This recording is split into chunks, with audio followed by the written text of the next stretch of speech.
Jesus Christ. All this motherfucker's ideas sound like high people ideas. Like he doesn't think these things through before he tells us. He just tells us what he's thinking as soon as it occurs to him. This shit sounds nuts. I'm gonna go to China and I'm gonna get those jobs from China and bring them back here to America.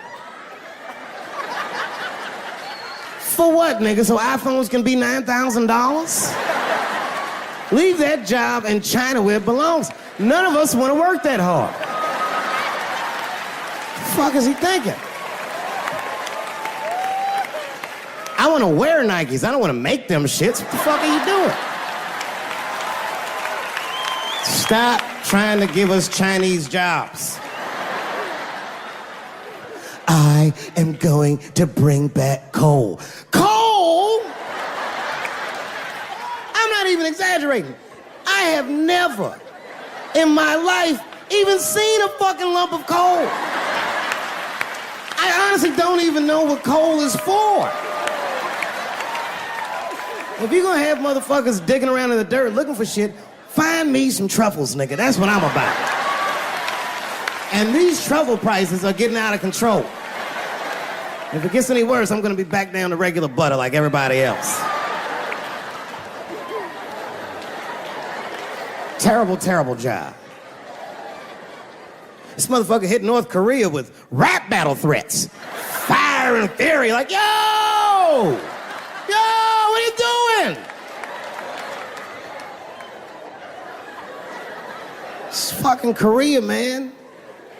Kim Jong-un is a scary motherfucker. He might be as crazy as Trump.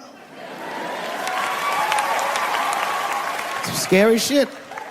And if you one of them naive motherfuckers that thinks that a war with Korea is gonna be easy, then you don't play Call of Duty at 3 a.m. like I do. Because that's when the Koreans play. Fucking 8-year-old Korean kid took out my whole goddamn platoon last night.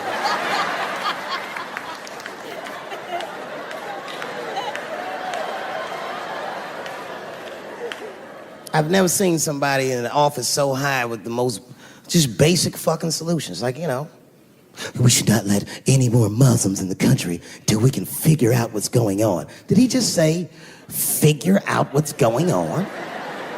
Who doesn't know how to do basic math? Let's count it out, okay? There's been 17 mass shootings in the United States. 4 of them were done by Muslims. None of those 4 Muslims were from any of the 7 countries in your stupid ass original band.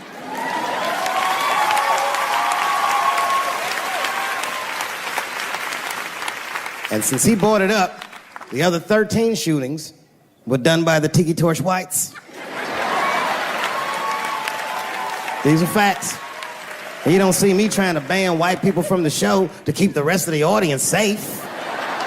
It's a fucking terrible idea because it's mean and it's racist, and most importantly, it would be catastrophic to my bottom line. If there were no white people here tonight, I might leave this bitch with $1,800. This man needs to realize that we all need each other. And that's why we will never, ever be able to beat China. Because everybody in America is racist, and everybody in China is Chinese. This motherfucker called it all wrong.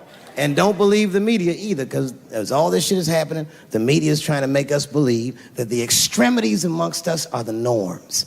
We can disagree, that's fine.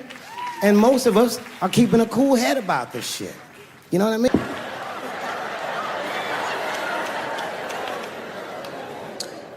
Sometimes I think that the media is hard on Trump, because I'll see shit that they get on him about that doesn't seem bad to me.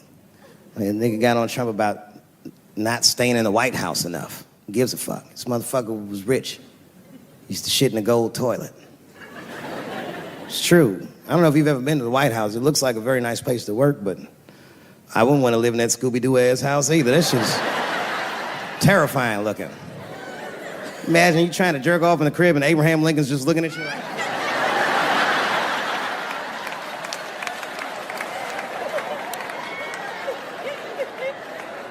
Shit, Bush didn't stay there either. He was rich too. He was like, fuck that, I'm going to my ranch in Texas. Obama was the first motherfucker to move into the White House like, this is a nice place. Look at this rug.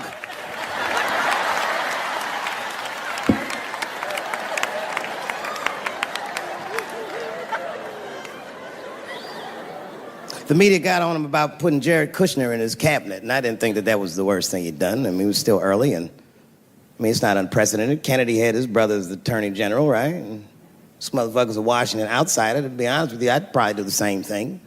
As a matter of fact, I do. You think I go to a Hollywood meeting with all them white folks by myself? I bring my nigga Mac Mittens from the streets. I don't even know his real name. Everybody just calls him Mac Mittens. But I know he's not qualified to even listen to these meetings, but this motherfucker just makes me feel good.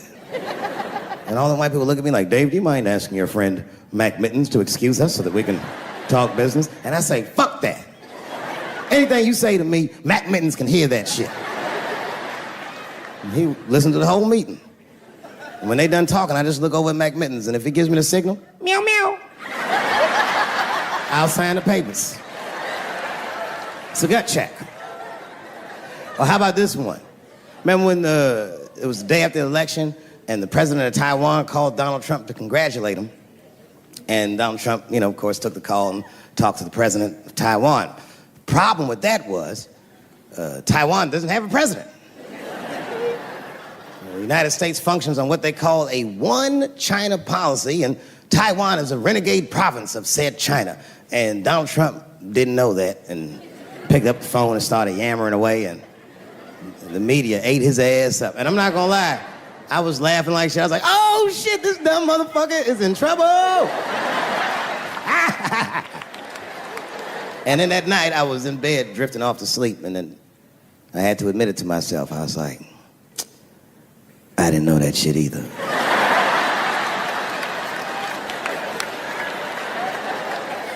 And then I realized the media got the story wrong. The story wasn't that Donald Trump took the call. The biggest story is that nobody told Donald Trump not to take the call. That's terrifying. God damn, nigga, you don't have a Mac Mittens on your team? It wasn't like they were calling the White House. They were calling the switchboard at Trump Towers, and they were getting through. Anybody. Mr. President, there's a Ricky Ticky Tabby on the phone for you? Yes, put him through. Hello, Ricky Ticky. Good to talk to you. Mr. President, there's a John Jacob Jingleheimer Smith on the phone. Oh, his name is my name, too. Put him through. Hello, John Jacob. Let's talk business.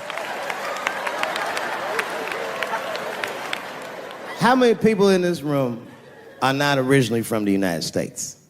My round of applause. Not to get deep, all these movies probably started, not even the 60s. All this shit started in 1945. That's when America just fucking lost its mind. It was after that Second World War. Think about it. Because black Americans went off and fought in the war. They went to Europe. They made more money than they ever made in America.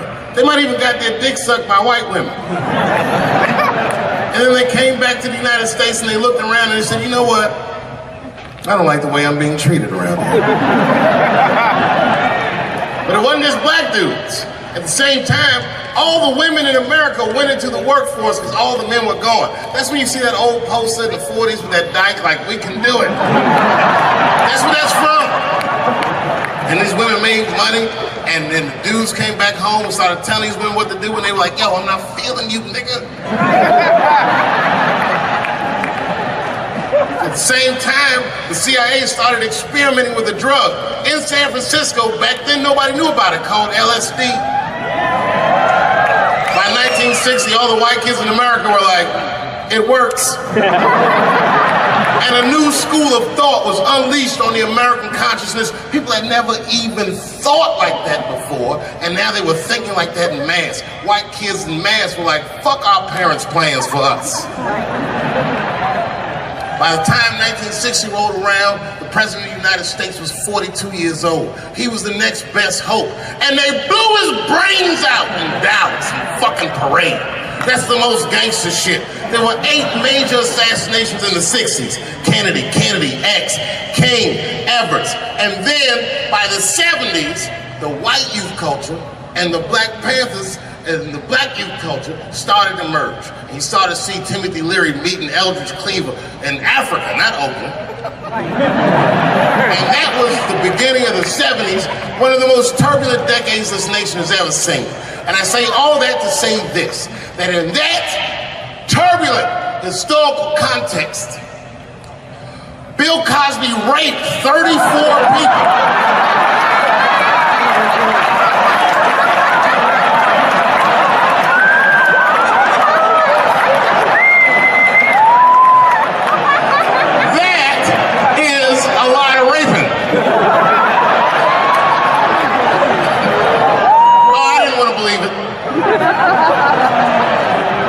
Every time I turned on the TV, I saw another old woman describing one of these antique rapes.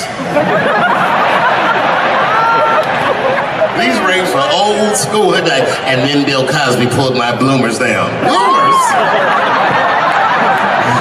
I saw him peering through me through a large cloud of vagina hair. Vagina hair? I've seen that in years.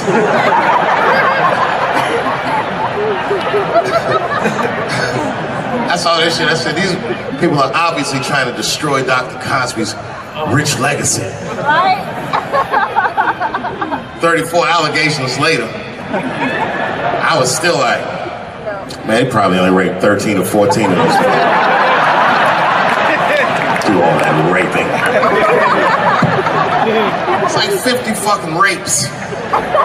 And don't forget, each one of these rapes have 8 hours of sleep in them. It's like 1,000 hours of rape. Packed into an otherwise busy schedule. Short corporate rapes, that's what I support.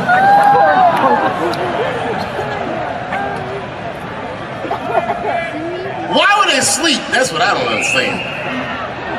Why is Bill Cosby making all these girls sleep? Like, look, man, I'm not even as famous as Bill Cosby was, but I know 20 girls I could call right now and be like, yo, come on to my place for a drink, and I'm gonna put something in it, and you're gonna fall asleep, and I'm gonna fuck you while you're sleeping. And they'd be like, cool, nigga, cool. What time you want me to come over?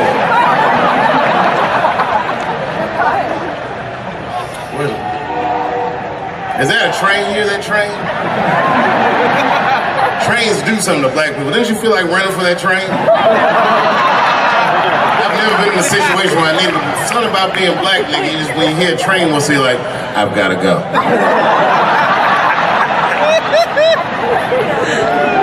Just wanna run away. No, man, for real, it's not comfortable like it used to be. I don't know how transgender people beat black people in the discrimination Olympics. If the cops shot this many trannies, you'd be like, it's a goddamn conspiracy. Right.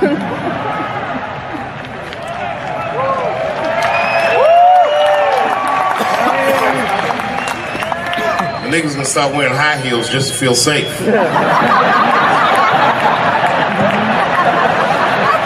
Problem, officer? Was my bag and purse all matched? Is there a problem?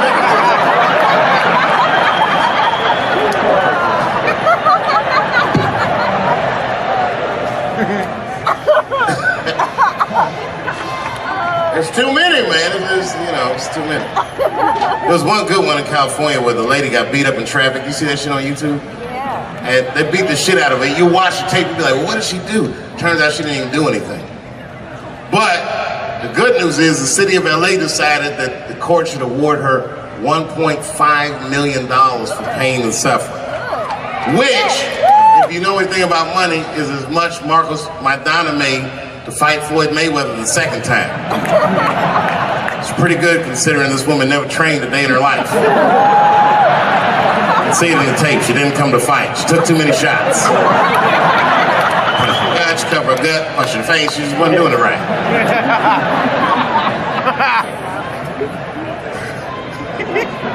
What?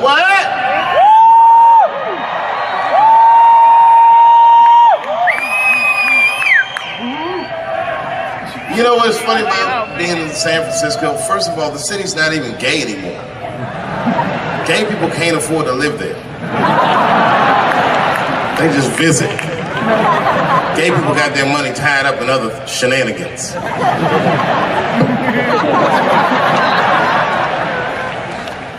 Where you from, bro? Where? Canada? Well, all right, you can get off the watch list.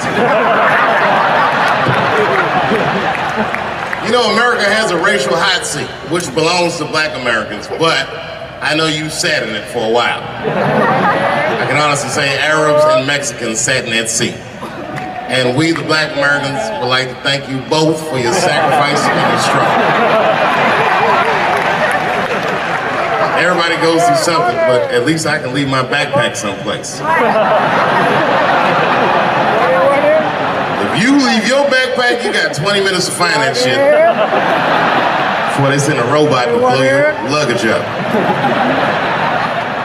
Don't you remember San Francisco when that motherfucking tiger jumped out of the cage and bit those people up? And San Francisco is so gay, the whole city blamed the tiger. No, they blamed the victims. They didn't even say shit about the tiger. They said these people were teasing that tiger. That's irrelevant. Tigers should not be able to jump out of the cage and kill people at the zoo. They said that that tiger chased one of his victims 400 yards. Listen, you know how fucking fast you have to run to outrun a tiger for 400 yards? Nigga probably woke up in the hospital with an NFL recruiter standing over his bed. You did good, son. You did very good. I know this isn't a good time, but I'm with the Cincinnati Bengals. Complete coincidence. I think we can tie something in and do something really big with you. One of the guys the tiger bit was Mexican, and the other two were Arabs. I said, who trained this tiger? Homeland Security, like everybody? I gave that tiger some beans. You smell those beans? You can smell that. Go get them. Here's some curry.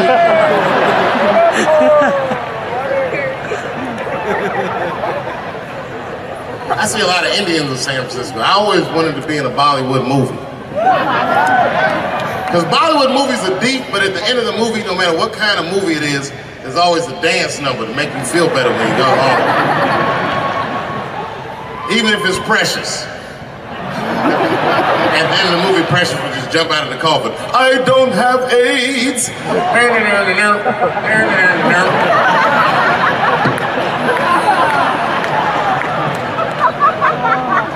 You ever see Precious? Boy, that was a sad movie. Yeah, that was tough. If you haven't seen it, you know all the statistics of living in urban life in America. But if you could picture all those statistics happening to one person for 90 minutes, that was Precious. Life through the book of that fat bitch. And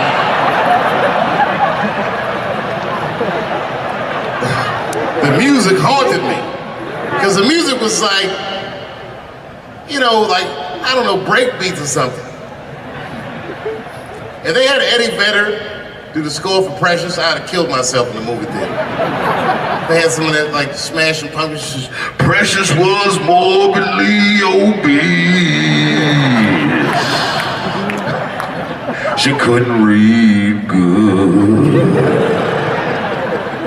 She was a victim of incest, and the baby had Down syndrome. Still the first verse, nigga. You gotta see the movie.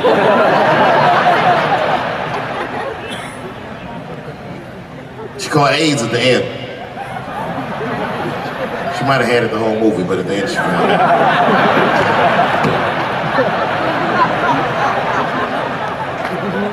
That's one way to lose weight, you know. It's a fucking movie. Precious is a fictitious character. I'm sorry.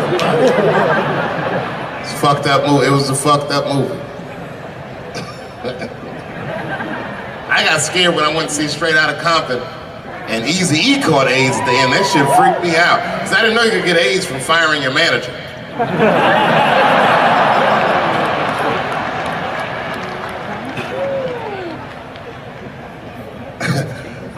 You didn't see Straight Outta Compton? Eazy-E caught AIDS in the last 10 minutes of the movie. He just started, you good, nigga? You all right? Yeah, I'm good. Who catches AIDS like that?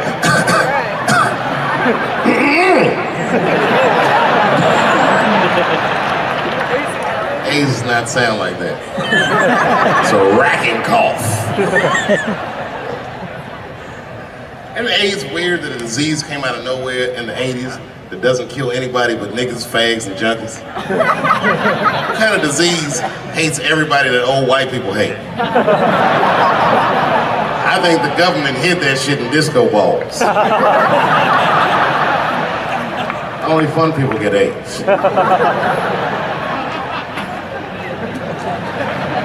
You never see that guy. I think I'm gonna stay home and read a book. And like nigga say, I think I'm gonna stay home and cook for myself. You all right?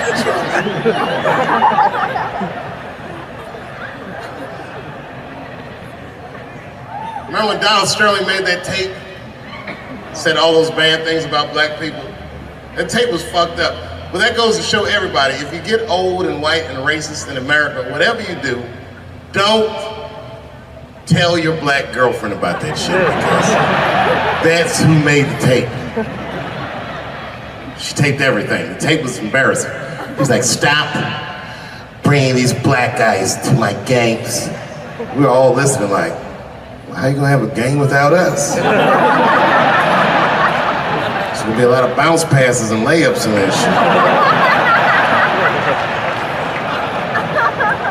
And then it turned out the black guy he was speaking of was none other than Magic Johnson, NBA legend and billionaire. Unfucking believable. Didn't even mention the fact that he had AIDS, which is the first thing I would say to my girlfriend.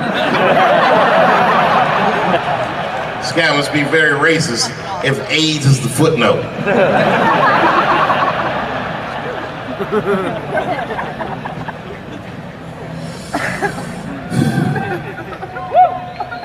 How many of y'all work for Google? Nobody?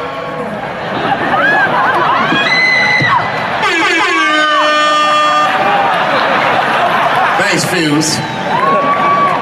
That air horn always pushes the joke through. You ever do something regular, but if you do it with the air horn, it sounds better. Like once I pulled my dick out at a New Year's Eve party. Real traumatic experience. I'd been drinking. It's really fucked up. I had to make all new friends. I did it on the 10 count. Them motherfuckers were like, 6, 5. And I was saying to myself, what if I pulled my dick out? They said 3, and then I looked down and said, oh no, it's out!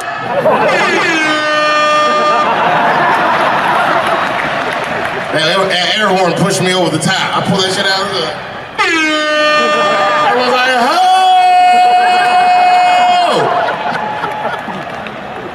Man, when that nigga pulled his dick out, that really set the party off.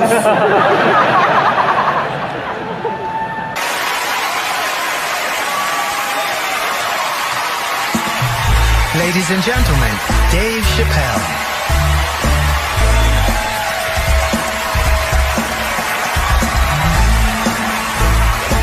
Thank you. Oh boy, I'm very nervous. No pressure. During the Civil Rights Movement, I can't read what's on the teleprompter. Some about black America and white America. There's black Americans and there's white Americans. We're all one America. So if you don't mind, this is not live, is it? I imagine whatever I say, you could just edit it out. Let's try it a few ways. Lou, are you in the booth? I am. All right, good. You know what, Lou? Let's just play around with it and see if we can get it right, get this clip package on, and then let me go home, all right? You got it. All right. Ready? All right, count me in.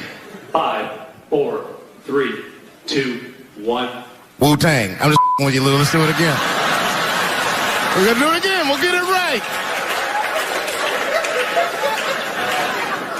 Here we go, Dave. 5, 4, 3, 2. You know, when I was a comedian starting out in Washington, D.C., right here in this city, 1988, I'll never forget this. It was a comedy club owner that banned profanity from his comedy club. He said it offended his audience, and this was a cause of major concern for all the comedians in the circuit. And we all called a meeting, and we had the owners come, and it was the club owners, and it was the comedians. It was the classic labor dispute. The club owners laid out their case. There cannot be profanity in these clubs because that offends people. And there's a comedian who's still a good friend of mine to this day. He lives right here in Washington, D.C. He stood up and he said, he's black, I should tell you because it's important to the story. He says, I use profanity because I live a profane lifestyle. He says, I don't have an insect infestation in my house. I have roaches.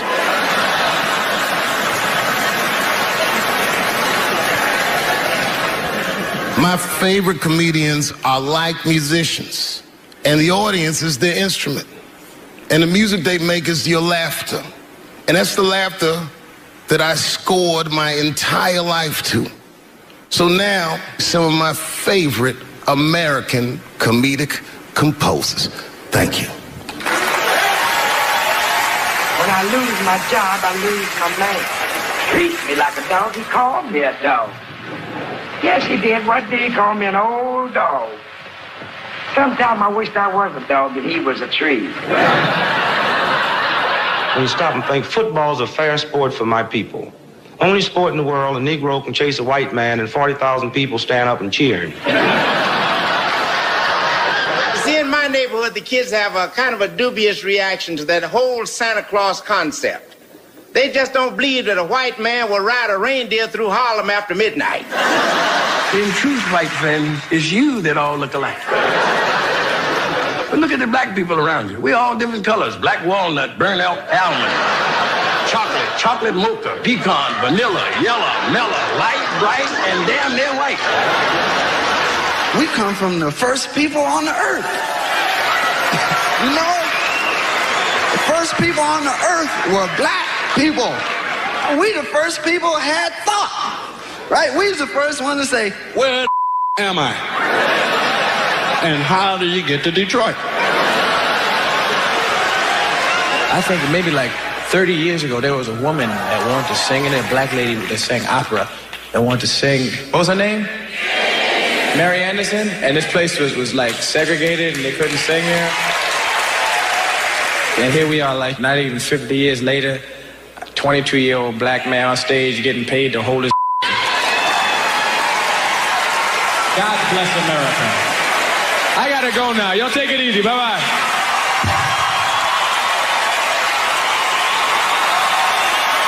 Janelle Monáe, Will Smith, Common, Gladys Knight, and John Legend when we continue. Yeah, man. Well, you ladies are right. To be honest with you, your lives look terrifying to me. They do, man. I know nothing about being a woman, but I know fear. Yo, I used to live in New York when I was 17, and I couldn't even pay my bills. You know what I did to make money? I used to do shows for drug dealers that wanted to clean their money up. One time I did a real good set, and these motherfuckers called me in the back room. They gave me $25,000 in cash. It's probably 18, 19 years old. I was scared. I thanked them profusely. I put that money in my backpack. I jumped on the subway and started heading towards Brooklyn at 1 o'clock in the morning. Never been that terrified in my life. Because I never in my life had something that somebody else would want. I thought to myself, Jesus Christ, if motherfuckers knew how much money I had in this backpack, they'd kill me for it. And then I thought, holy shit. What if I had a pussy on me all the time?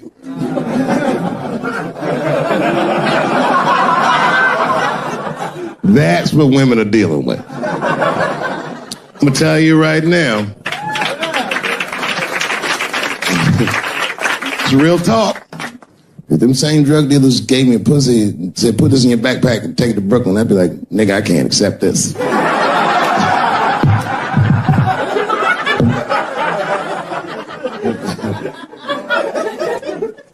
I empathize, man, you know.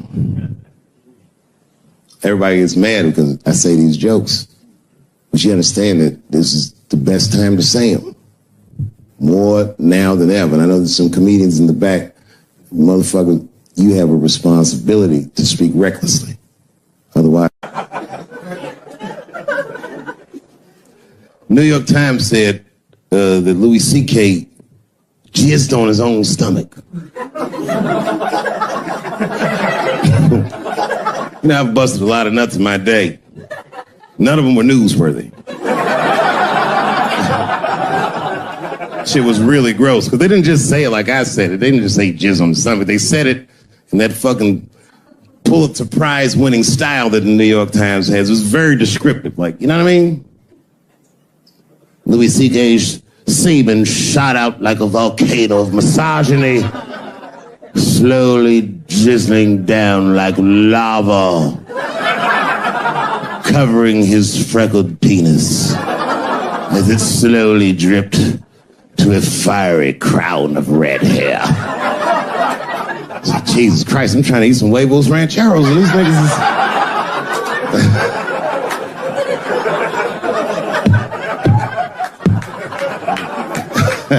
And you know, the tough part, being a comedian, knowing the motherfuckers, everybody comes up to me like, did you know? Did you know what Louis was doing? No, bitch, I did not know. The fuck you think we talk about at the comedy club? Hey, nigga, how was the weekend? Great, man. I was just jerking off in faces and coming on my own stomach, having a good time. You know how this business is. No, I didn't know. They act like we sit around like Grease. Tell me more, tell me more. Dixie, put up a fight. Dun, dun, dun, dun, dun, dun, dun, dun, dun, dun. Sorry, I don't know the choreography, but you get the point. You get the point. She was intense. But Louis was like the turning point. I mean, you know, all these allegations are terrible. Louis was the only... I shouldn't say this, but fuck it. His allegation was the only one that made me, like, laugh. When you think about it... Because all his friends is reading it, and he's jerking off, and he's surprising people. He's surprising me.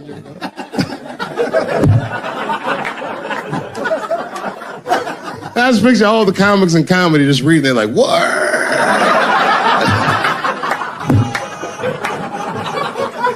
It's terrible. I know it's terrible. I'm sorry, ladies. You're right. You are right. But at the same time, I mean, you know what I mean? I don't know. Jesus Christ, they took everything from Louis. I was like, I don't know, it might be disproportionate. I can't tell. I can't tell. This is like where it's hard to be a man. One lady said, Louis C.K. masturbating in front of me ruined my comedy dreams. Word? Well, then I dare say, madam, you may have never had a dream. Come on, man, that's a brittle spirit. That is a brittle-ass spirit, nigga. That shit is too much. This is a grown-ass woman. You know what this shit is like? It's like COINTELPRO. You know what that is? It's a program that the FBI had under J. Edgar Hoover. In this program, one of the many things they did was they would track the sexual habits of anyone they considered an enemy of the state. It was a lip button. That's why they got all these fucking sex tapes with Martin Luther King fucking bitches. But lucky for us, he actually had a dream. You think if Louis C.K. jerked off in front of Dr. King, he'd be like, I can't continue this movement. I'm sorry, but the freedom of black people must be stopped. I didn't know this nigga was gonna pull his dick out and jerk off like this. I just thought we were gonna get a couple of drinks and chill. Show business is just harder than that. Them women sounded like, I hate to say it, y'all, they sound weak. I know it sounds fucked up, I'm not supposed to say that, but one of these ladies was like, Louis C.K. was masturbating while I was on the phone with him. Bitch, you don't know how to hang up a phone?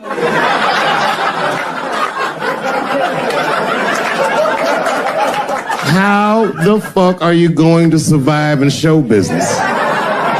You know what I said? That's all I said. First of all, I'll tell you right now what I said. And I will tell you that this was not a joke. It's a true story. And I just happened to tell it. All right, what happened was I went to a gallery party, all right? I don't know who in here has ever been rich before, but these are very nice parties. You know, wine and cheese and ball of conversation.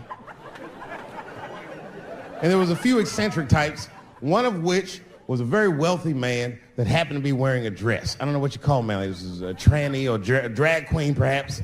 Whatever it was definitely a man. And this man was definitely on drugs. I don't know what kind of drugs he's on, but I knew he had too much. He didn't look good. It's like this, he's like, he looked sick. And all his friends were standing around him, concerned, trying to revive him. I don't know whether it looked like some kind of gay CPR. There was fanning and shit.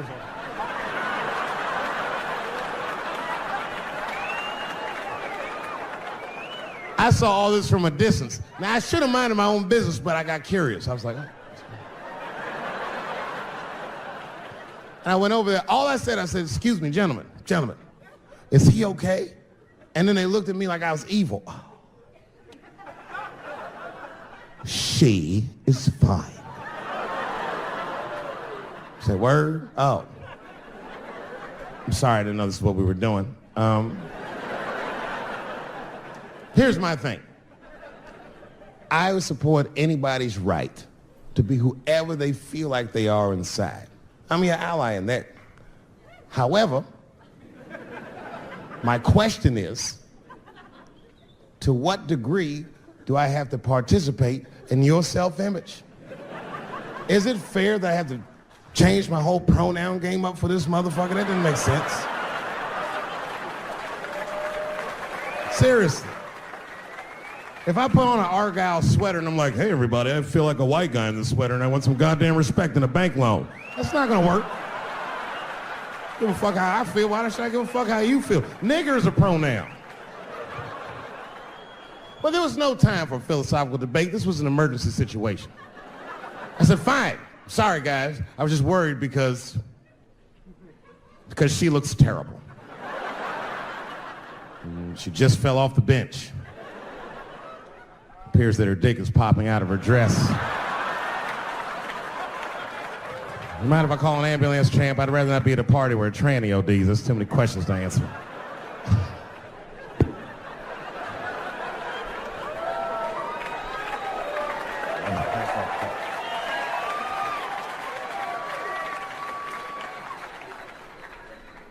Okay, I've been through this before. I had a friend from high school. Now, in high school, this guy was a thug, right? He was a fucking dope boy. He did it all. He's a wild dude. People used to be very scared of him. And then after high school, word on the street was he'd come out the closet. I personally didn't believe it. I bring him up because last year, he calls me out of the blue like, yo, what's up, man? I got your number from so-and-so. I heard you're going to be in New York doing a show. Could I get some tickets? I was like, fuck yeah, get some tickets, man. How you been? He said, well, we'll catch up at the show, man. But, yo, I appreciate it. I'll see you soon. I said, all right, man, take care. And I was about to hang up, and I couldn't resist. I was just like, hey, nigga, I heard you was gay. What's going on with that?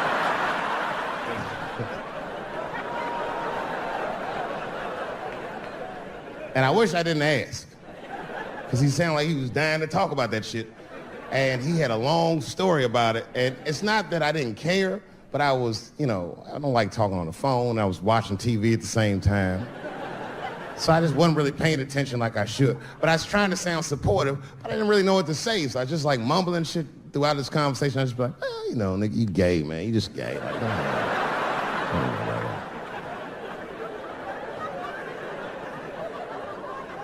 This went on for a while, and then finally I had to say something like definitive to get him off the phone.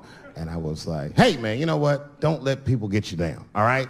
And the next time someone tries to make you feel bad about yourself, just remember, everybody fucks funny to somebody.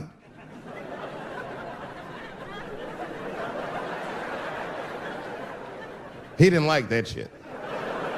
He's like, what the fuck does that mean? I said, huh?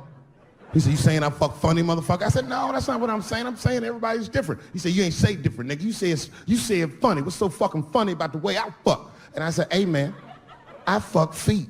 He said, what?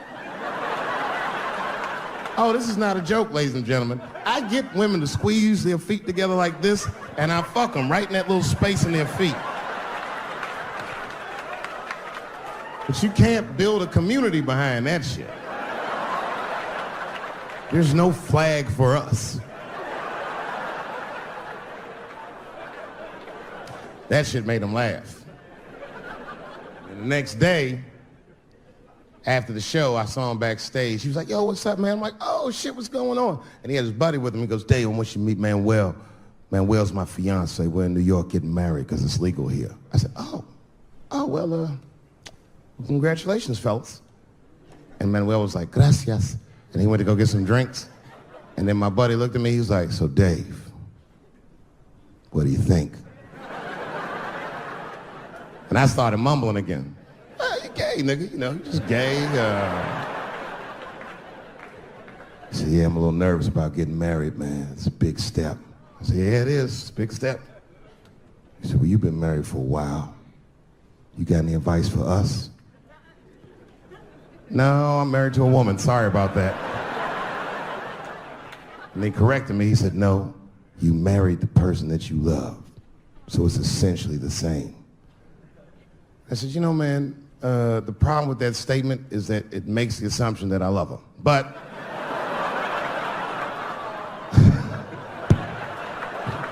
you guys lighten the fuck up. Of course I love my wife. She laughs at this shit. As a matter of fact, she eats and spends this shit. You know what I told him? I told him, I said, you know what you should do, man? First of all, you shouldn't do it. I'm talking about being legally married. It's not that you're gay as much as just legal marriage is a fucking diabolical leverage game in the United States. I'm just being honest. Devoid of religious significance or the idea of love, marriage is nothing but an awful contract that you shouldn't sign. I'm just being real. Because you start out loving each other, and then like 2 years later, you're just building a case against one another for a hypothetical court date that may or may not ever happen. You throw being gay on top of that, that shit is explosive. Like it's that Ray Rice shit. Okay, right after Ray Rice went through all that shit, I was at a party and I met this kid, Michael Sams. You know Michael Sams? Very nice guy. He's the first openly gay NFL player. And Mike's a very nice guy, very brave guy. But when I met him, I couldn't help but thinking, now what's gonna happen when Michael Sams beats his wife up in the elevator? Is that domestic violence or is that just two niggas working shit out in the elevator? You know what I mean?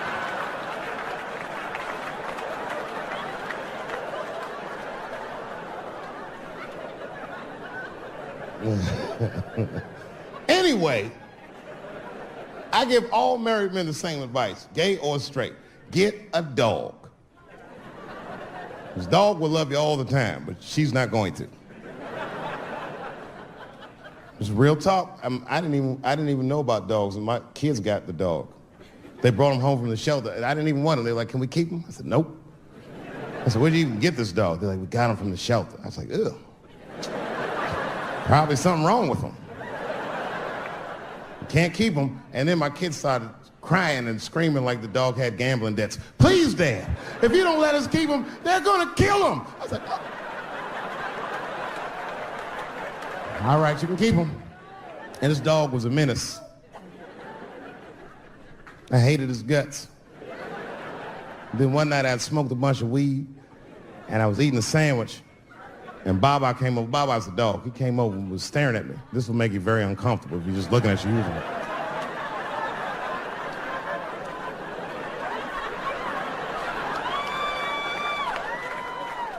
I had to give him a piece of my sandwich so he'd go away. And that's how we became friends.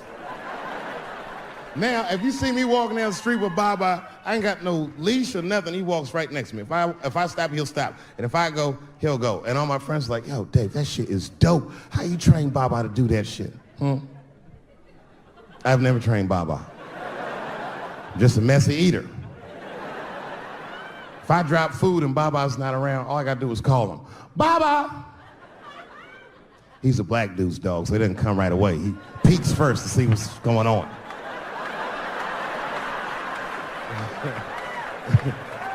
I gotta tap my foot so he can see the food. Over here, little buddy. And he's like, thanks, Dave. He'll come get it and run off. My wife's friend, Stuart, told me that. My wife has a lot of gay friends. Stuart's their leader. She has a lot of gay friends. And I don't like them. Not because they're gay. I'm just judging them on the merits of their character. They're just not nice dudes. They're rude house guests. They're sitting on my couch, giggling with my wife, eating my mother macaroons. And I come in, they act like the party's over. Hey, Stuart, what's going on? This guy talks to me the way a cat would speak if a cat could talk. Hi, David.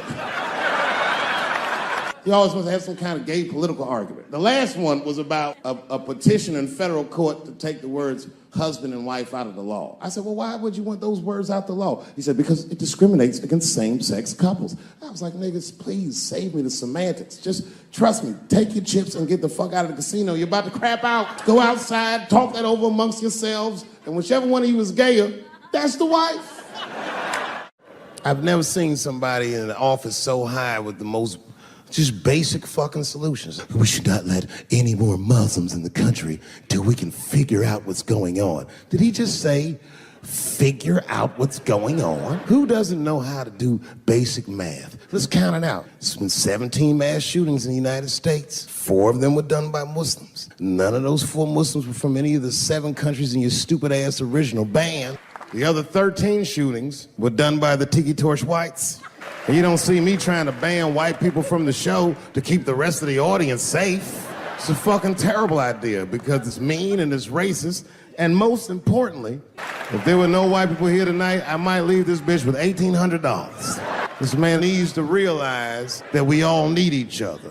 And that's why we will never, ever be able to beat China. Because everybody in America is racist and everybody in China is Chinese. This guy, R. Kelly, got another sex tape out now. This guy makes more sex tapes than he does music. He's like the DJ Khaled of sex tapes. Another one. Like, damn. The new one's so bad that they didn't even show it. 16 times the girl's age was mentioned. Isn't that crazy? This motherfucker is an idiot. He was fucking her like, yeah, this is the best 14-year-old pussy I've ever had in my life. And she was like, you like this 14-year-old pussy? He's like, oh, yeah, I love this 14. I'm like, man, you need to shut the fuck up. You got to give your lawyer something to work with. You're supposed to be on the tape like, this is the best 36-year-old pussy I've ever had in my life. And then your lawyer going to be like, Your Honor, clearly my client thought that this woman was 36. As he mentioned some 16 times in the tape. They gonna know you lying though, you know what I mean? Everybody knows no such thing as good 36-year-old pussy. It is wild, bro. Where you from, man? Where you from? New York. You from, what, Manhattan? Brooklyn. You are from Brooklyn, aren't you? You look like you can rob somebody with a hammer.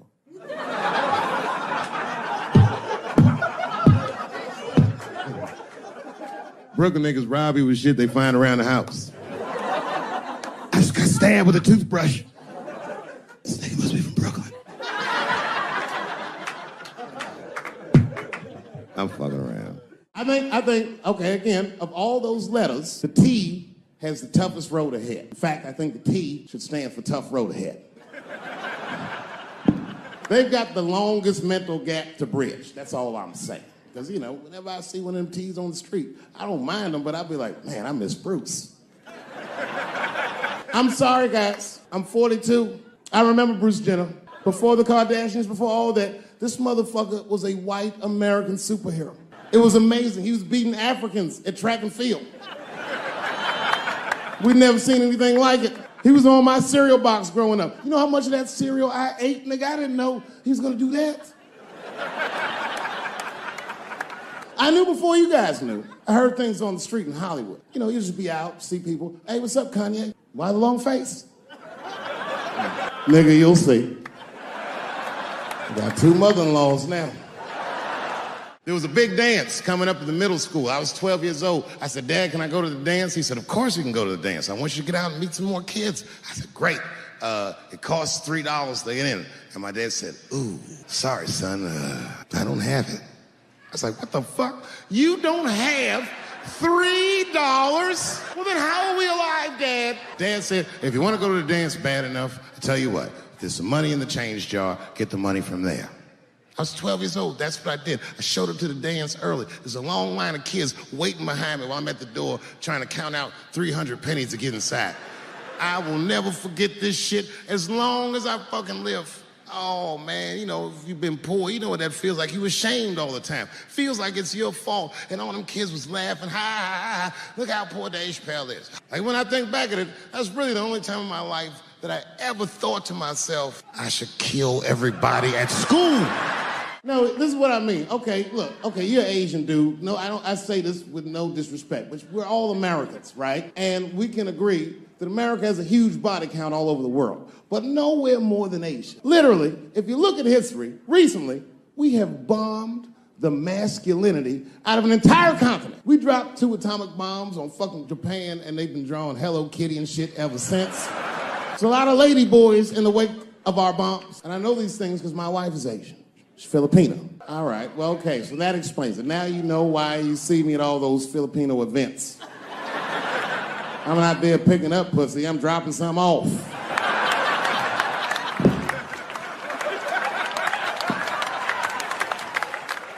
I take my wife to all that shit. I took my wife to see Pacquiao fight Mayweather. We sat ringside, okay? That was a quiet car ride home. That's what that was. That's my problem. I can't handle pressure. Sometimes pressure make me talk different. I'm serious. You ever have like that social pressure? You ever talk to somebody who's fake and they make you fake? Like, they come to you like, hey, how you doing? You're like, fine, how are you? And you're like, I don't even talk like that. I get sick of that shit. I do. It just makes me sick. Sometimes I'll talk crazy just to make myself feel better. You ever do that? Just start talking like crazy. Like, you ever hear this voice? Man.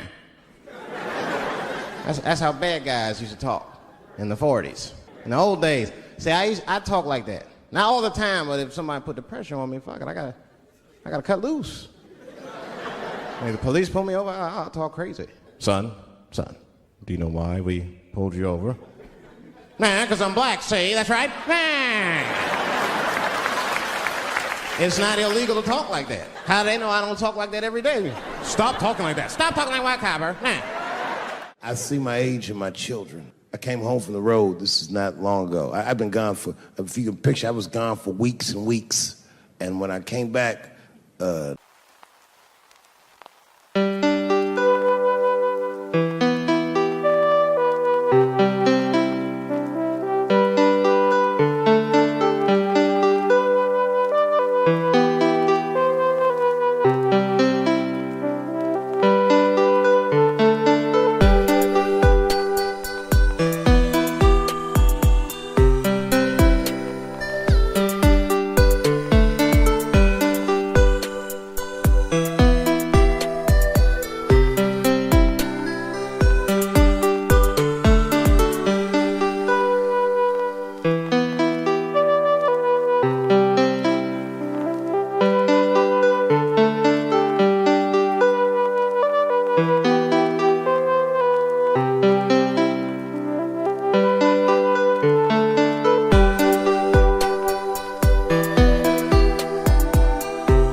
Thank you very much, everybody, and good night.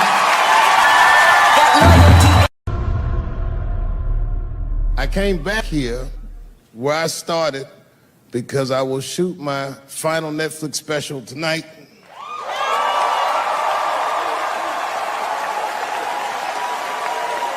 That's right. And after this shit, it's time to make America wait again.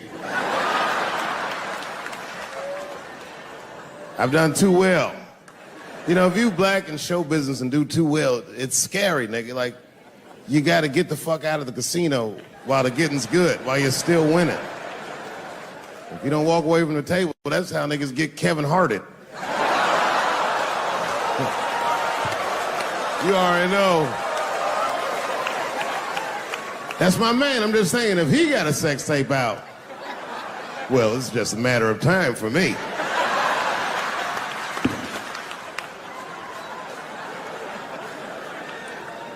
But you know why I be thinking sometimes I want to stop doing comedy?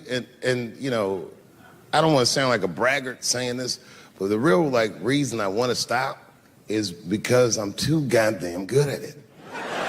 I'm not even exaggerating. It's not exciting. Every night before I come out on stage, I'll be backstage like, I'm sure this is gonna go well. And it always does. I'm so good at writing jokes, and this is not even an exaggeration.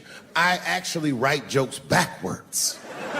I will write a punchline with no particular setup in mind. I just put it on a scrap of paper, and I'll throw that scrap of paper in my fishbowl. I have a fishbowl in my house filled with random punchlines. And every once in a while, I'll shake the bowl, and I'll dig in there and just pull one out and see if I can make that shit work. And I picked one for this special. It's not an easy punchline to pull off. Are you ready? Yeah. Here it goes. The punchline is, so I kicked her in the pussy.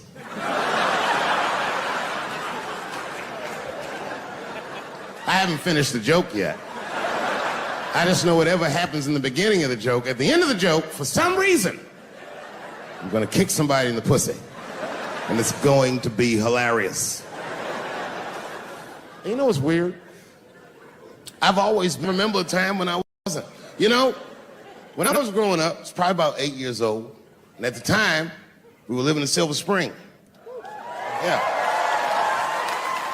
Yes. Common misconception about me in D.C. A lot of people think I'm from the hood. That's not true. But I never bothered to correct anybody because I wanted the streets to embrace me.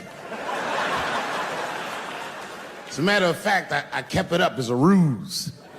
Like sometimes I'll hang out with rappers like Nas and them, and these motherfuckers will start talking about the projects. Yo, it was wild in the PJs, yo. And I'll be like, word, nigga, word. But I don't know. I have no idea. My parents did just well enough so that I could grow up poor around white people.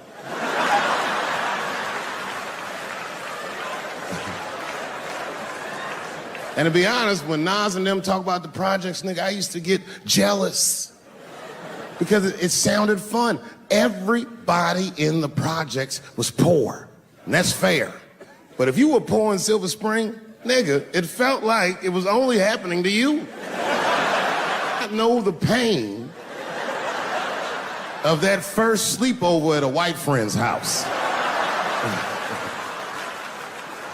And you come back home on Sunday and just look at your parents like, y'all need to step your game up.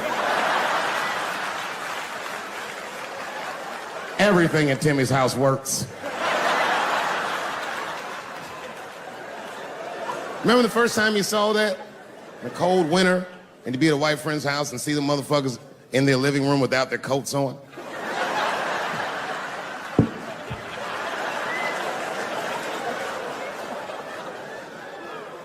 Timmy was one of my first white friends, like, in my life, man. He's a good dude, too. He moved to Silver Spring from Utah, of all places. I guess his family was affiliated with that Mormon church they got down there. And me and him used to hang out. And one day I was at his house, we were just hanging out, and Timmy says, Dave, why don't you stay for dinner tonight? I said, oh, man, I'd love to, but I can't. If I'm not home before dark, my mother will kill me. That was a lie. My mother had several jobs. I hadn't seen her in like 3 or 4 days. At that point in my life, it was my experience that white dinner wasn't delicious.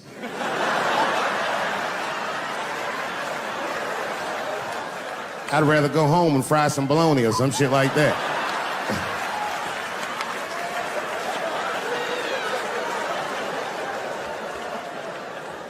But then old Timmy threw me a curveball I wasn't expecting. He said, "Well, it's too bad you can't stay, Dave, because Mom made stovetop stuffing." I said, "What the fuck? Stovetop?" Well, hold on, nigga. Let me make some phone calls real quick.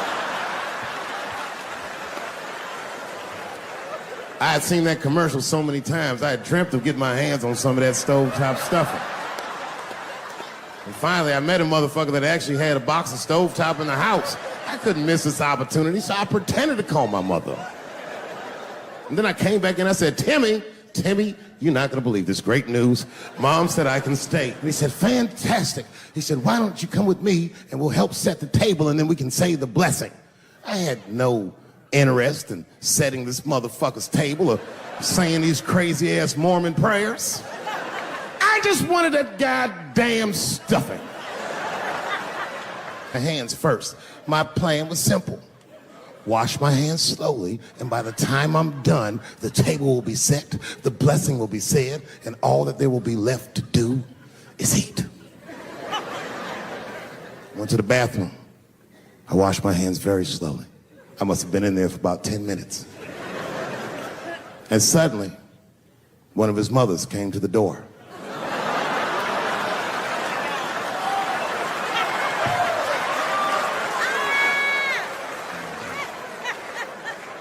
She was like, hi, David, right?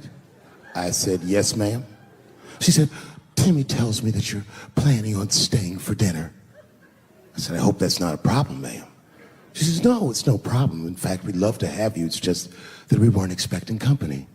And I'm afraid there's not enough stovetop stuffing for everybody. So I kicked her in the pussy. Bam! Ladies and gentlemen, I told you I'm dope, nigga.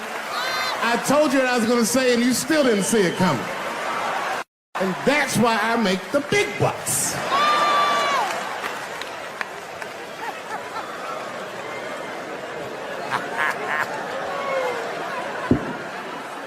Oh my God. But there's a more important reason that I would stop doing comedy right now. And this reason is the real reason that's been percolating, and it really is the crowd, not you. I'm talking about the crowd on the big stage. It's too hard to entertain a country whose ears are so brittle. Motherfuckers are so sensitive, the whole country is turned into bitch-ass niggas.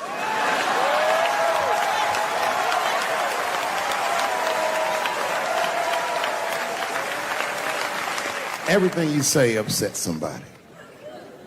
You know, I can remember when it all started. It was when I was doing Chappelle Show. When I was doing Chappelle Show, I used to do the show, and then on the weekends I do like concerts and shit like that. So I'm doing a concert, and there was a couple in the front row, beautiful couple. The wife was obviously Asian. You could see it in her face.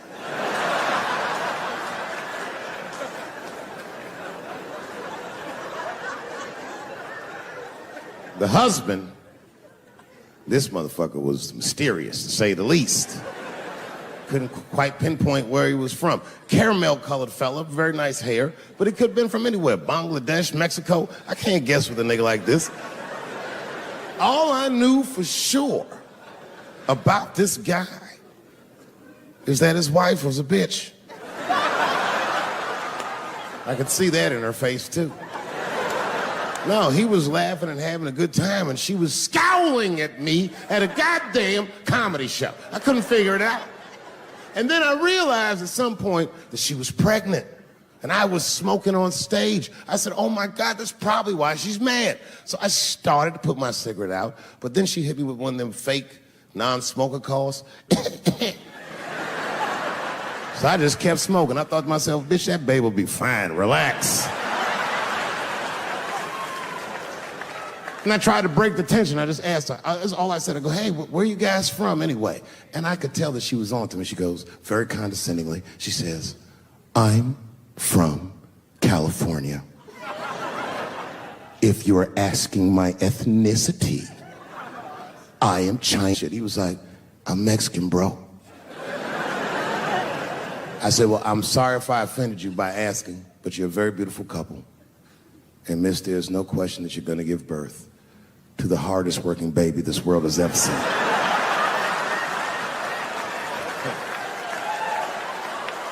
That's not a bad joke. She got very upset. She got up to leave immediately, but she didn't just leave. She had to take one last dig at me on the way out. I will never buy one of your fucking DVDs again, Dave Chappelle. I said, ma'am, with all due respect, Chinese people don't buy DVDs.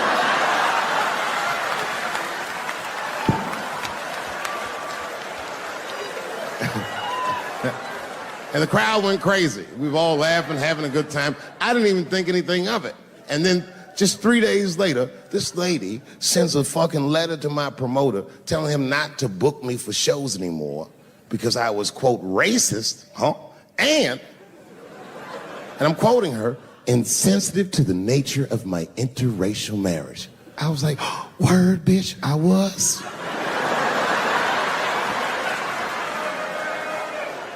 If she would know that I myself am in an interracial marriage. That's right. In fact, my wife is Asian too. Surprise, bitch, I'll see you on Thanksgiving.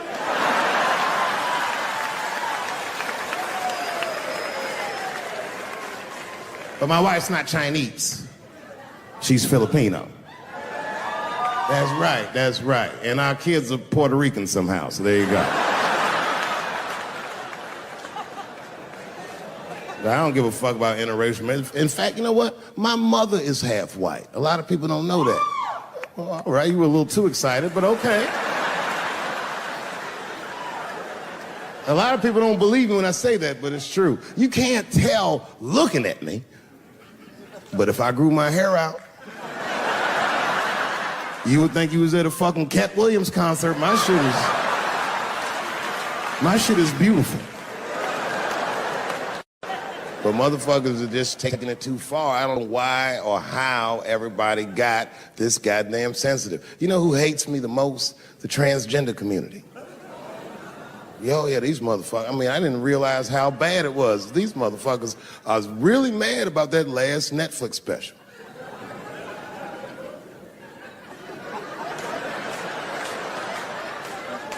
It's tough, man. I don't know what to do about it because I like them. I always have. Never had a problem with them. You know, just fucking around. As a matter of fact, I think I make fun of everybody. And I mean, as a group of people, they have to admit,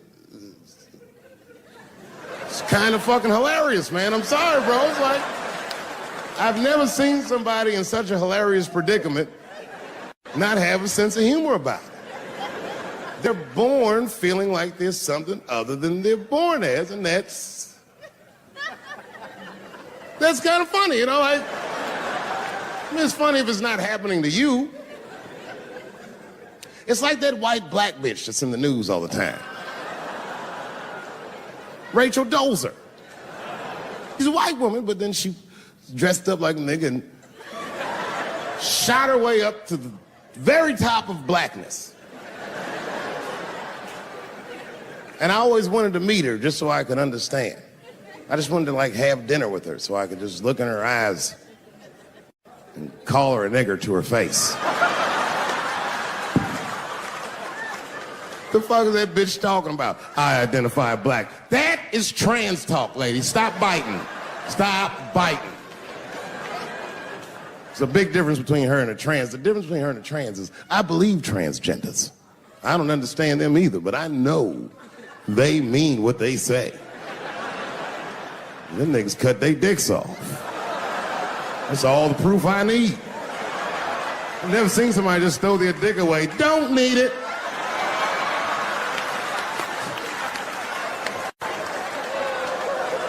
I don't understand, but I believe you and I support your decision, motherfucker. But how far is Rachel willing to go? What is Rachel willing to do so that we blacks can believe that she believes she's actually one of us? Bitch, are you willing to put a lien on your house? Invest in a mixtape that probably won't work out?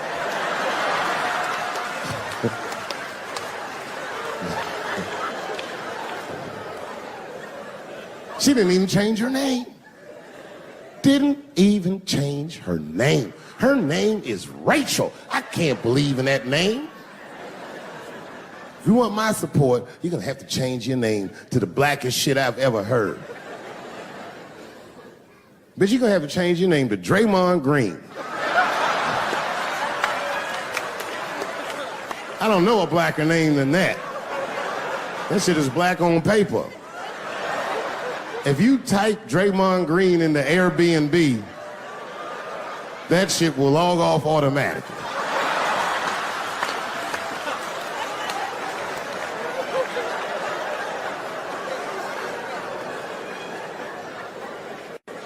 Yeah, people get mad, bro. People get mad about everything I say. I was doing a show. I was in Portland, Oregon. And I was checked in a hotel under the name Charles Edward Cheese.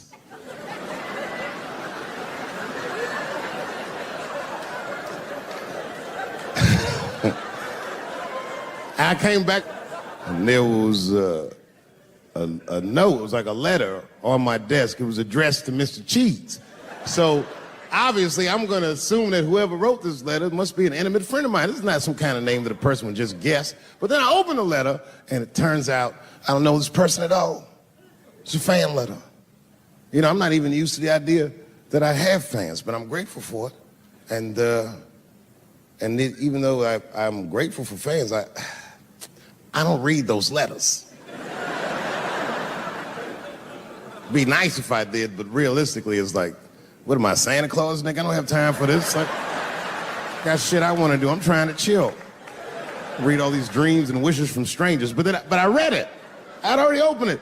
So I just read the whole letter. And you know what, man? Whoever wrote this letter truly loves me. I mean, they were really fucking nice in the letter. And then they described to me what it was like to come to the show, how excited they were, how much fun they were having. And then they said that when I got to my jokes about transgenders, that they were, quote, devastated. Because it turns out that whoever wrote the letter was transgender. Now, I'm going to be real for a second. You got to understand, I never feel bad about anything I say up here.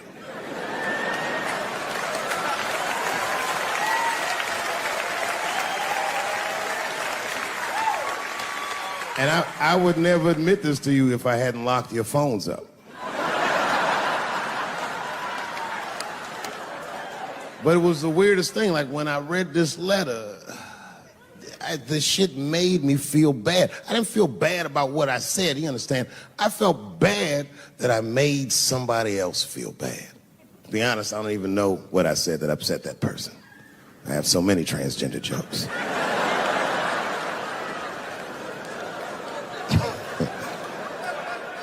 But I feel like it was probably this joke I'm about to tell you right now. And it's not even that bad of a joke. It's a true joke. I mean, it's not true, but I had read in the paper that Caitlyn Jenner was contemplating posing nude in an upcoming issue of Sports Illustrated. And I know it's not politically correct to say these things, so I just figured, fuck it, I'll say it for everybody else. Yuck. Oh, sometimes I just want to read some stats. I don't know why you're gonna cram some man pussy in the middle of the sports page like this. I just didn't think that was the place for it. But I wasn't saying anything like Caitlyn Jenner's a bad person. I'm not mad at her for doing it. Not even mad at Sports Illustrated. If I'm mad at somebody, I'm probably just mad at myself. You understand? Because deep down, I know that I am not strong enough to not look at those pictures.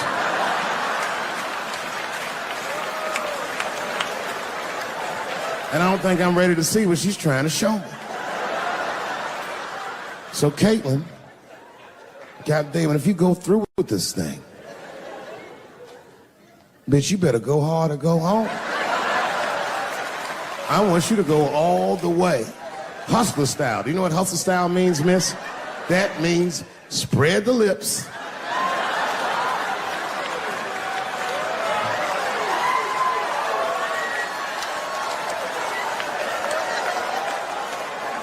I hope she spreads her lips and there's an itty bitty dick inside. Ah! The show is behind the curtains.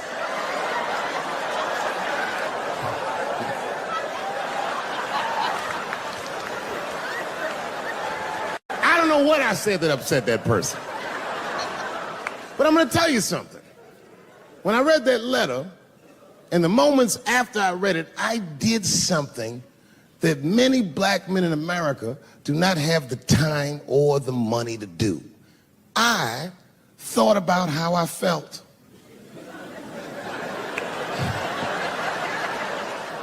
I asked myself a very basic question that I don't think I ever directly contemplated. I said, man, Dave, if you're writing all these jokes, do you have a problem with transgender people? And the answer is absolutely not. The fuck do you guys think I am? I don't understand all the choices that people make. But I do understand that life is hard and that those types of choices do not disqualify you from a life with dignity and happiness and safety in it.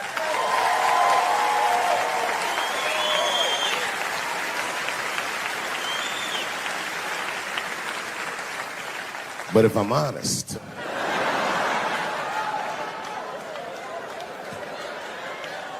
my problem has never been with transgender people. My problem is transgender people. I just feel like these things should not be discussed in front of the blacks. It's fucking insulting, all this talk about how these people feel inside. Since when has America given a fuck how any of us feel inside?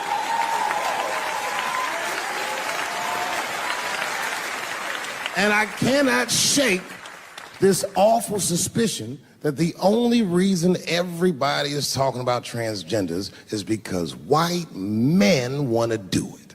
That's right. I just said that. If it was just women that felt that way, or black dudes and Mexican dudes being like, hey, y'all, we feel like girls inside, they'd be like, shut up, nigger. No one asked you how you felt. Come on, everybody, we have strawberries to pick. It reeks of white privilege. You never asked yourself why it was easier for Bruce Jenner to change his gender than it was for Cassius Clay to change his fucking name?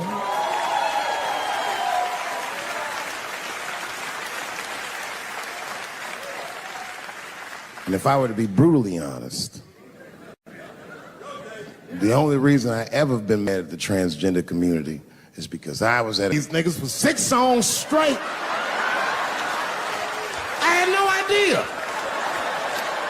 And then the lights came up and I saw them knuckles. I said, oh no! And everybody was laughing at me. Hi, world star. I said, why didn't you say anything?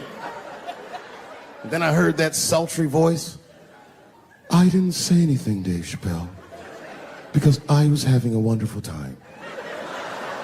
And I wasn't sure how you'd feel about it. I said, you knew how I'd feel. And she said, I'm going home. I don't want any trouble from you. I said, home? It's only 2 songs left. I mean, we might as well finish tonight. And we ended up having breakfast together. Oh, grow up. That doesn't make me gay. I just titty fucked her. His titties are as real as any titties in L.A.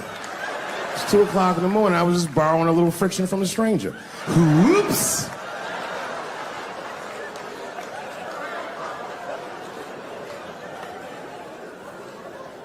It's the madness of youth. It's the types of mistakes that a man makes when he's young. I wouldn't even know that it's necessarily a mistake. It was a wild night out. But I don't do it like that anymore. I'm old. I'm 44 now. Hey. First time in my life I've ever like started to physically feel my age. It's tough, man. You know how I know I'm getting old? This is embarrassing, but I was in my hotel room. I'm not gonna lie, I was jerking off, like. And I was like really sweating it out. And this is when I knew I was old. I just gave up in the middle, like nothing even happened.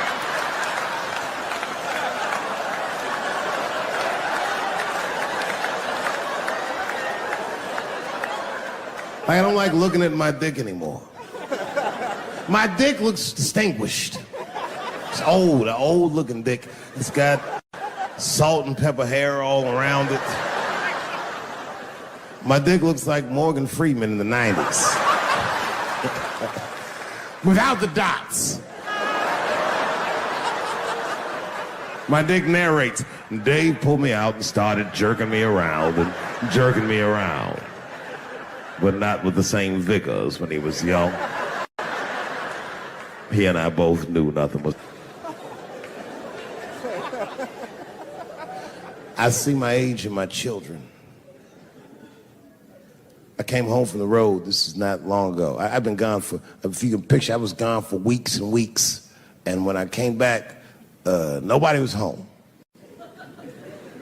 Now, one person in my family thought that maybe I'd like to see them when I got back. Like, they knew when I was coming back, but they just weren't home. And that shit was a wake-up call. You know, like when my kids were little and the tour bus would pull up to the house, these motherfuckers would spill out. Dad is home, hooray! And they'd hug me and kiss me, and then as the years went on, they'd get less interested. Hey, everybody, look, it's Mr. Promises back from the road.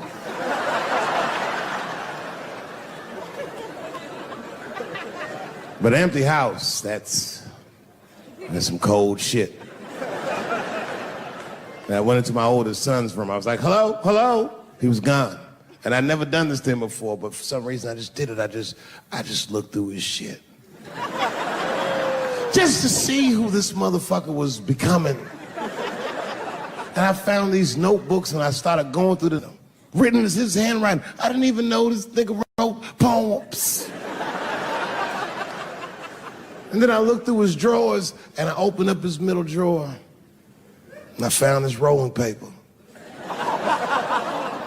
And I looked down at them papers like, oh, that's where that poetry's coming from.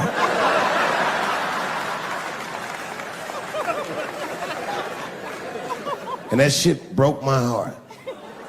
I mean, I smoked weed, but I mourned my son's innocence. And I cried a little bit. And I took his papers upstairs to my room. Rolled some weed that I'd hid from the family. And I got really high. And then I got paranoid, so I put his papers back how I found them. So he wouldn't know what I was up to. This nigga won't even know that happened until he sees the special. Yeah, nigga, I found your papers. He's a cold motherfucker. Let me tell you, this kid is only 16 years old. Listen to what he did to me.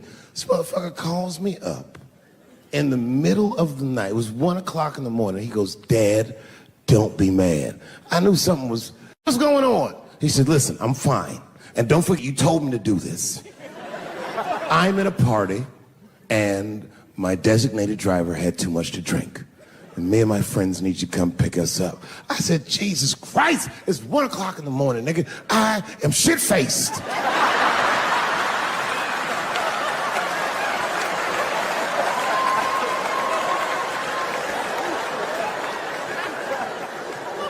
But I figured, fuck, it's better me than some kid.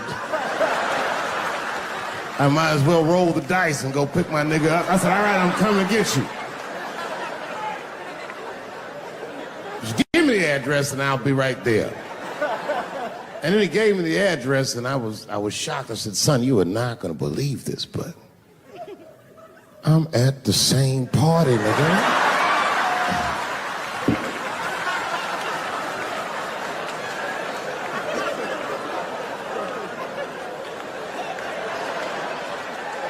They grow up fast, don't they? Can I ask you a weird question? I want to make you feel uncomfortable. You don't have to answer it, and if it doesn't go well, we'll just edit it out anyway. Is it weird to be the only white people in a row?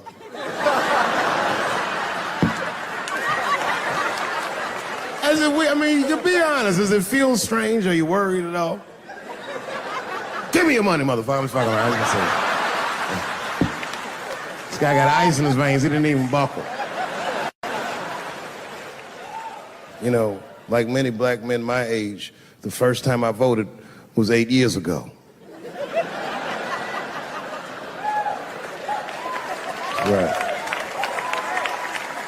I saw Obama on TV and said, oh, I'm voting for this nigga. I remember the day I voted for Obama. I voted in Ohio, and my vote matters in Ohio. Ohio is a battleground state, but when I pulled up to the polls, all the soldiers were in line. There were so many black people in that goddamn line, I didn't even know it was a polls. I thought it was a check cashing place.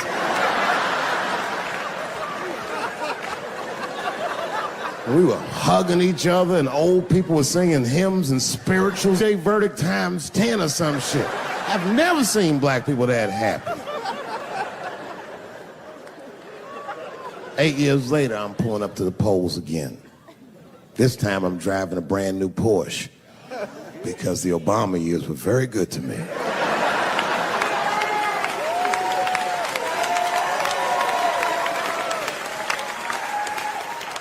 I was early voting, and when I parked my car, I figured out something that it would take the rest of the country another week to figure out.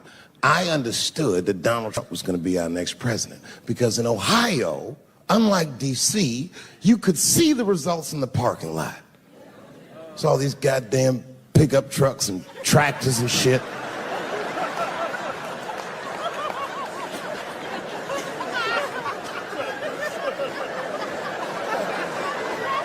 And then I walked up and I saw a long, long line of dusty white people.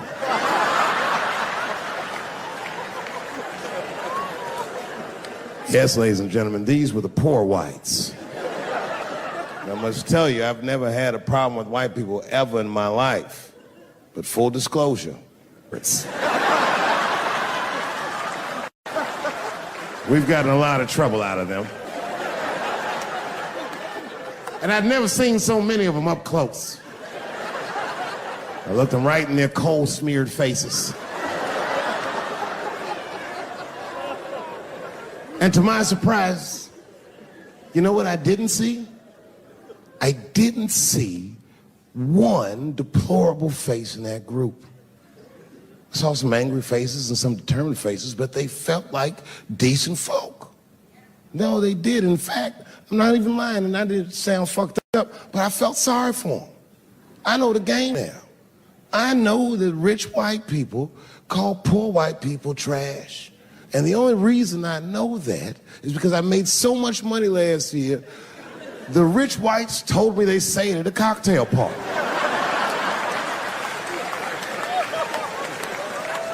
And I'm not with that shit. And I stood with them in line like all of us Americans are required to do in a democracy. Nobody skips the line to vote. And I listened to them. I listened to them say naive, poor white people things. Man, Donald Trump's gonna go to Washington and he's gonna stand there thinking to my mind, you dumb motherfucker.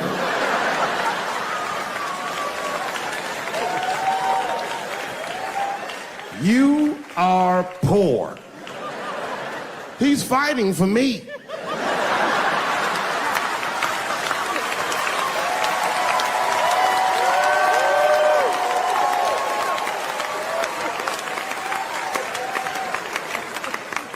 And they all looked at me. They could tell who I was voting for just as easily as I could tell who they were voting for. But do you guys know what we all had in common? Not one of us, not a single one of us, looked like we felt good about what we had to do in that booth. We were just doing our goddamn duty. Yes, I voted for Hillary Clinton. Of course I did. I voted for her because I liked what she said vastly better than I liked what he said. But to be honest with you, at that point, that shit was like watching Darth Vader do the I Have a Dream speech. That bitch is mean as hell. She had already Karate Kid swept Bernie Sanders' legs from underneath him. Boy, it was hard voting for that shit. But it was the lesser of the evils. I know you were a Clinton supporter, Miss I. I'm sorry for her. But it didn't feel as good as it should have. She was gonna be our first woman president. They were gonna make coins out of this bitch.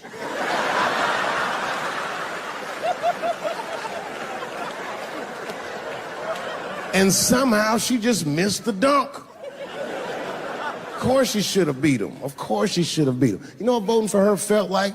It was bittersweet. It felt like I was lucky enough to eat Halle Berry's pussy. And whilst I was doing so, she fucking farted in my face, man.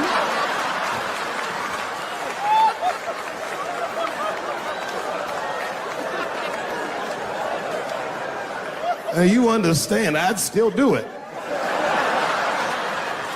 But boy, I wish she didn't fart in this great nation's face.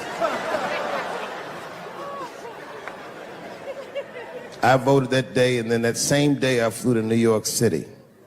I had work. That night I was in a comedy club in New York, and I said to an audience almost exactly what I just said to you. And I didn't know that there was a journalist in the room. And this journalist wrote an article. The headline of the article said, Dave Chappelle is an avid. Yeah, I had no idea the paper said that. And you know how I found out? My wife called me from Ohio the next morning in a goddamn panic. David, what the fuck is going on in New York? I said, I'm being good, but what have you heard?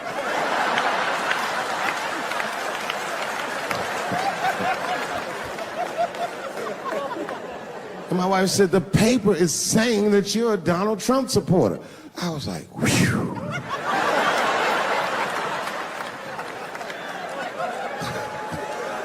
I said, don't worry about that shit, baby. Nobody in their right mind would believe that. And she said, no, David, people believe it. And then she started reading the comments to me. Oh, they were terrible. All these black people calling me all kinds of Uncle Toms and shit. I should tell you, buddy, this is a very serious allegation from one black to another. I was incensed. Uncle Tom? How am I Uncle Tom, nigga? You the one that reads the Observer? Anyway, all this shit goes down around, and now Trump is the president, and I'm hosting Saturday Night Live.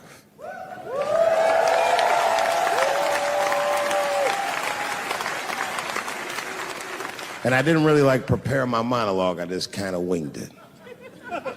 And at the end of the monologue, I don't even remember what I said. I said something like, fuck it, we're historically disenfranchised, and we're gonna give him, something about we're gonna give him a chance if he gives us a chance. I don't know what I said, but whatever I said, I really wish I didn't say that shit. It was not worth the trouble. Now I walk into the barber shop and all them black people just be looking at me like, yo, Dave, what's up with your boy? Yo, nigga, yo! Not my boy. Because I don't care if you're a Republican or Democrat, if you support him or not, any objective person is going to have to admit that this motherfucker is having a terrible go of it. It really is. We've had presidents before that have done bad jobs, but this shit is worse than a bad job. It's scary to watch. Holy shit, it's like seeing a crack pipe in your Uber driver's passengers. The fuck is wrong with this guy? Yo, he is lunching, nigga. I watched Donald Trump in a press conference, and this motherfucker had all the media gathered, and this nigga literally asked the media to their face to stop finding shit out. I was like, yo, this motherfucker is bugging. And then, I'm not even making this up, his lips started sweating. His lips. Have you ever seen a motherfucker's lip sweat? What the fuck is wrong with this nigga's lips? It's like if you're on a plane, right? You ever been on a plane? I get scared to fly. I do it all the time. I be scared on there. And sometimes the plane will hit turbulence. And then I get nervous. But I always look at the flight attendant, and she looks calm, and it makes me feel calm. But if that bitch's lips were sweating, it's terrifying. Like, yo, nigga, why are your lips sweating? What do you know? And then, I'm not even making this shit up. This motherfucker grabbed the podium. He goes, you don't know how scary the things I read in my briefings are. What's that, bro? That's bad leadership. Even as a parent, you think I'm gonna sit my kids down? Hey, little man, come here real quick. I just wanna holler at you for a second. Yo, I'm 3 months behind on the rent, nigga, and I am worried. Very worried. Go to school and have a productive day, nigga. I was just thinking out loud, getting some shit off my chest. I'm like, what the fuck are you doing, bro? This is bad, man. Jesus Christ. All this motherfucker's ideas sound like high people ideas. Like he doesn't think these things through before he tells us. He just tells us what he's thinking as soon as it occurs to him. This shit sounds nuts. I'm gonna go to China and I'm gonna get those jobs from China and bring them back here to America. For what, nigga? So iPhones can be $9,000? Leave that job in China where it belongs. None of us want to work that hard. What the fuck is he thinking? Because I don't want to make them shits. What the fuck are you doing? Stop trying to give us Chinese jobs. I am going to bring back coal. Coal? I'm not even exaggerating. I have never in my life even seen a fucking lump of coal. I honestly don't even know what coal is for. If you're gonna have motherfuckers digging around in the dirt looking for shit, find me some truffles, nigga. That's what I'm about. And these truffle prices are getting out of control. If it gets any worse, I'm gonna be back down to regular butter like everybody else. Terrible, terrible job. This motherfucker hit North Korea with rap battle threats. Fire and fury, like, yo! Yo, what are you doing?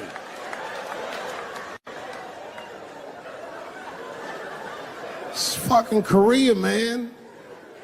Kim Jong-un is a scary motherfucker. He might be as crazy as Trump. Some scary shit. And if you one of them naive motherfuckers that thinks that a war with Korea is gonna be easy, then you don't play Call of Duty at 3 a.m. like I do. Because that's when the Koreans play. Fucking 8-year-old Korean kid took out my whole goddamn platoon last night.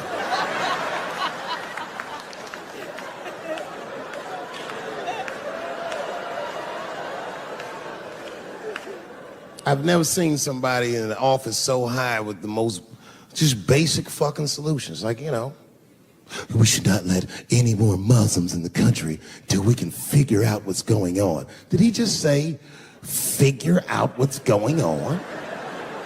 Who doesn't know how to do basic math? Let's count it out, okay? There's been 17 mass shootings in the United States.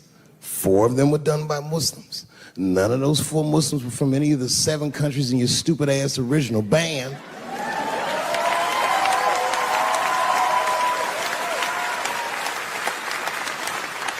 And since he brought it up, the other 13 shootings were done by the Tiki Torch whites. These are facts. And you don't see me trying to ban white people from the show to keep it's a fucking terrible idea because it's mean and it's racist. And most importantly, it would be catastrophic to my bottom line. If there were no white people here tonight, I might leave this bitch with $1,800. This man needs to realize that we all need each other. And that's why we will never, ever be able to beat China. Because everybody in America is racist, and everybody in China is Chinese. This motherfucker called it all wrong. And don't believe the media either, because as all this shit is happening, the media is trying to make us believe that the extremities amongst us are the norms. We can disagree, that's fine. And most of us are keeping a cool head about this shit. You know what I mean? Americans generally respect one another's beliefs, even if they don't share those beliefs. I know I do. I respect everybody's beliefs except Amish people. Because they are the only ones that I can say clearly their God is wrong. The speed limit is 75 miles an hour in Ohio, and one lane of traffic is buggy. Nigga, your God is ridiculous. All the Amish people around my way know me too. Not from television, obviously. They know me from the streets. Because when I see them horse and buggies, I'll pull the Porsche over and talk to them. Ezekiel, are you sure that God doesn't want you to have any of this technology or this energy? Huh? Huh? I can't hear you, nigga. Let me turn this air conditioner off. What did you say? And them niggas be like, get away from me, ye.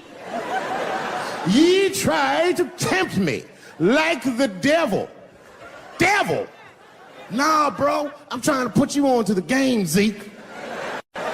It's a big world out here, nigga. I just went 25 miles in 30 minutes. That's a day's journey for you. You don't even know what the weather's gonna be tomorrow, do you? I do. You don't even know that there's a valuable Pokemon right on you. I drive away. Huh? Oh, my vape pen? You want to hit my vape pen? Oh, sorry, nigga. I'm trying not to get herpes. My bad.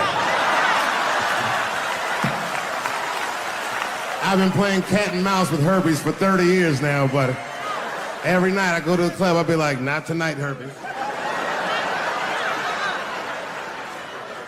No disrespect. I'm not saying you have herpes. I'm just saying 1 out of 5 people do. So let's just all be careful around this motherfucker and make sure that we leave with the lips we came with.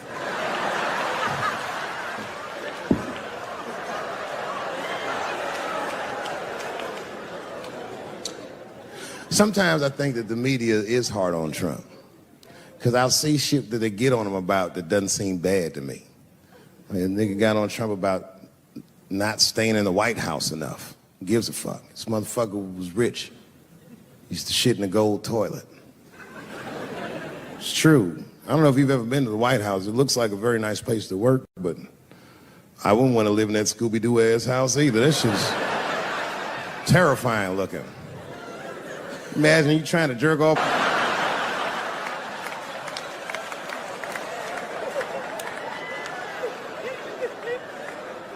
Shit, Bush didn't stay there either. He was rich too. He was like, fuck that, I'm going to my ranch in Texas.